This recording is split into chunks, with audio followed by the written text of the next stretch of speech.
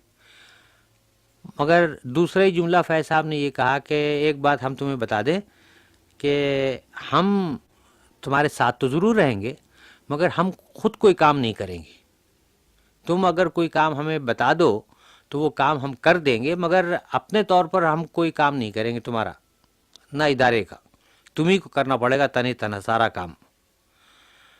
تو میں نے کہا مناسب ہے۔ تو کہنے لگے کہ اگر تم میں اتنی ہمت ہے کہ تنہا تنہا سارا کام کر سکتے ہو تو اس میں ہاتھ ڈالو، ورنہ مت کرو۔ تو میں نے کہا کہ میں دعویٰ تو نہیں کرتا تھا کہ میں صاحب اکیلا یہ سارا کام کر سکوں گا، کوشش کرتے ہیں، دیکھیے ہوا ہوا، نہیں ہوا نہیں ہوا۔ اس کے بعد سے جناب پھر باقاعدہ ایک انجمن وغیرہ بنائی گئی اور اشتہارات دیے گئے، اعلانات کیے گئے، اور پھر بڑا پروگرام بنا، اور لوگوں نے بھی کہا کہ ہم ساتھ دیں گے کریں گے، مگر ساتھ وات کسی نے نہیں دیا۔ اور واقعہ یہ ہے کہ مجھے تنہا کام کرنا پڑا، اور مگر مجھے یہ اعتراف کرنا ہے کہ فیض صاحب نے قدم قدم پر میری حوصلہ افزائی کی، اور اگر فیض صاحب نہ ہوتے تو شاید میں غالب کے 7 سالہ برسی نہ منا سکتا۔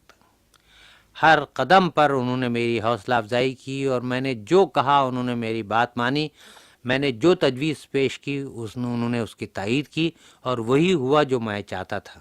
چنانچہ بہت بڑے پیمانے پر ہم نے 7 سالہ برسی منائی، اس پہ تقریباً کوئی 80-90 ہزار روپے ہم نے جمع کیے، چندہ جمع کیا، لوگوں سے اشتہارات کے پیسے لیے، اور 6 تقریبیں کیں، اور ایک محفل موسیقی کی، مشاعرہ کیا، 2 نمائشیں کیں، 10-12 کتابیں شائع کیں، اور ڈھاکے سے، پشاور سے، کوئٹے سے، اور کہاں کہاں سے لوگوں کو، آرٹسٹوں کو، شاعروں کو، ادیبوں کو، دانشوروں کو بلایا اور تقریبیں کی، بہت بڑا دھوم دھڑکا کیا۔ اس کے بعد فیض صاحب نے کہا کہ بھئی یہ تو جلسے ولسے تو ہوتے ہی رہتے ہیں، اور اس کی کوئی ایک مستقل یادگار قائم ہونی چاہیے۔ چنانچہ یہ غالب لائبریری بنی، اور اس کے بعد سے یہ کتابیں جمع کی گئیں، اور اس کا افتتاح ہوا، اور یہ لائبریری بنی۔ تو اس لحاظ سے میں سمجھتا ہوں کہ غالب کا نام اگر پاکستان میں غالب کا نام زندہ ہے تو وہ فیض کی وجہ سے زندہ ہے۔ اگر فیض نہ ہوتے، فیض نے یہ تجویز نہ کی پیش کی ہوتی، اور تو نہ ادارے یادگار غالب قائم ہوتا، نہ غالب لائبریری بنتی، نہ تقریبات ہوتی، اور نہ یہ مستقل یادگار قائم ہوتی۔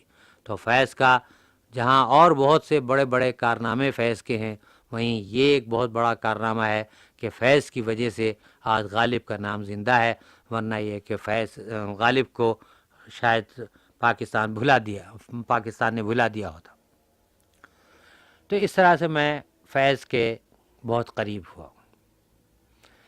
فیض کوئی شک نہیں کہ بہت بڑا شاعر ہے، بہت بڑا شاعر ہے، مگر مجھے فیض جتنا بڑا شاعر معلوم ہوتا ہے اس سے بہت بڑا وہ مجھے انسان معلوم ہوتا ہے۔ فیض میں جتنی انسانیت ہے، فیض میں جتنی شرافت ہے، فیض میں یعنی مجھے میرے پاس وہ الفاظ نہیں ہیں جس کے ذریعے میں فیض کی شخصیت کو پیش کر سکوں، جس کی وجہ سے مجھے فیض سے انس ہے، پیار ہے، عشق ہے، محبت ہے، کہ کیوں میں فیض کو بڑا آدمی سمجھتا ہوں، فیض کے قریب رہنا چاہتا ہوں، فیض کے قریب ہوں۔ میں فیض کو بحیثیت انسان شاعر سے بڑا سمجھتا ہوں۔ فیض جتنا بڑا شاعر ہے اس سے بہت بڑا وہ انسان ہے۔ میں نے اپنی زندگی میں یہ گزشتہ 10-12 سال، 7-8 سال میں جو میں فیض کے قریب رہا ہوں، میں نے دیکھا ہے کہ ایسے بے شمار موقع آئے ہیں جہاں میں نے دیکھا ہے کہ فیض بحیثیت انسان بہت بڑا انسان اس نے اپنے کو ثابت کیا ہے، اور اس کی ٹکر کا مجھے اور کوئی انسان نظر نہیں آیا۔ اس لیے میں فیض کے بہت قریب ہوں، اسی لیے میں نے فیض پر بہت سا کام بھی کیا ہے. فیض کے مثلاً فیض کے جو اسیری کے جو خطوط ہیں وہ میں نے انہی سے ان کا ترجمہ کروایا. پھر متاع لوح و قلم کے عنوان سے ان کے مضامین میں نے بہت سے جمع کیے، اور اب ان کے مقدموں اور دیباچوں کا ایک مقدمہ میں نے یہ مجموعہ میں نے مرتب کیا ہے، قرض دوستاں. اور ان کے راولپنڈی کانسپریسی کیس کے پر میں نے ایک کتاب لکھی ہے جو 3/4 سے زیادہ میں نے کتابت کروا لی ہے، اور کچھ حصہ اس کا باقی ہے. اس میں تھوڑی سی قانونی موشگافیاں ہیں، وہ میں بتا نہیں سکتا کہ وہ کتاب کب تک چھپے گی، اور چھپے گی بھی یا نہیں چھپے گی. اس میں کچھ باتیں ہیں ایسی، تو میں چاہتا ہوں کہ وہ کتاب چھپ جائے، اس وجہ سے کہ اس راولپنڈی کانسپریسی کیس کے سلسلے میں میرا عقیدہ ہے، ایقان ہے کہ اگر فیض اس میں شامل نہ ہوتے تو جنرل اکبر خان کوئی نہ کوئی ایسی حرکت کر بیٹھتے جس کی وجہ سے یہ سازش عملی جامہ پہن جاتی. فیض تھے جنہوں نے اس کی مخالفت کی، جنہوں نے کہا کہ نہیں اس کو عملی جامہ نہیں پہنانا چاہیے، اور انہوں نے اس کا ساتھ نہیں دیا، جس کی وجہ سے یہ فزل آؤٹ ہو گیا اور یہ ختم ہو گیا. ورنہ تو اکبر خان کچھ نہ کچھ کر بیٹھتے، اور جو کر بیٹھتے وہ بہت ہی بچکانی حرکت ہوتی، اور اس کے نہ ہونے کا سبب جو ہے وہ فیض ہے. تو اس میں چند چیزیں ایسی ہیں، اور معلوم نہیں وہ کتاب میں لکھ تو لی ہے میں نے، کتابت بھی اس کی بہت کچھ کروا لی ہے، کچھ حصہ اس کا باقی ہے، اس کا وہ میرے پاس محفوظ ہے، پتہ نہیں کب چھپے گی وہ. اور اب آخری کتاب جو میں لکھ رہا ہوں یا لکھ چکا ہوں وہ ہے وہ قربتیں سی وہ فاصلے سی. وہ 1978 میں حیدرآباد گیا تھا، تو وہاں جو میں نے 3 مہینے رہا ہوں، تو وہاں جو پرانے دوست چند رہ گئے تھے، ان سے جو باتیں ہوئی ہیں، ملا ہوں، ملاقاتیں ہوئی ہیں، اور کچھ نئے دوست پیدا ہوئے ہیں، ان کی یادوں کا ایک مجموعہ میں نے لکھا ہے. وہ گویا سفر نامہ ہے میرا، وہ میں سمجھتا ہوں 4-6 مہینے میں وہ بھی کتاب تیار ہو جائے گی. یہ گویا میری چند کتابیں ہیں، اور بس یہی ہے ہماری داستان. اور وہ جو انگریزی میں وائنڈ اپ کہتے ہیں، تو اب کچھ ایسا محسوس ہو رہا ہے کہ ہم اپنی زندگی کو کچھ وائنڈ اپ کر رہے ہیں، اور بہت کچھ کر لیا ہے، اور جو باقی ہے اسے اب کر رہے ہیں.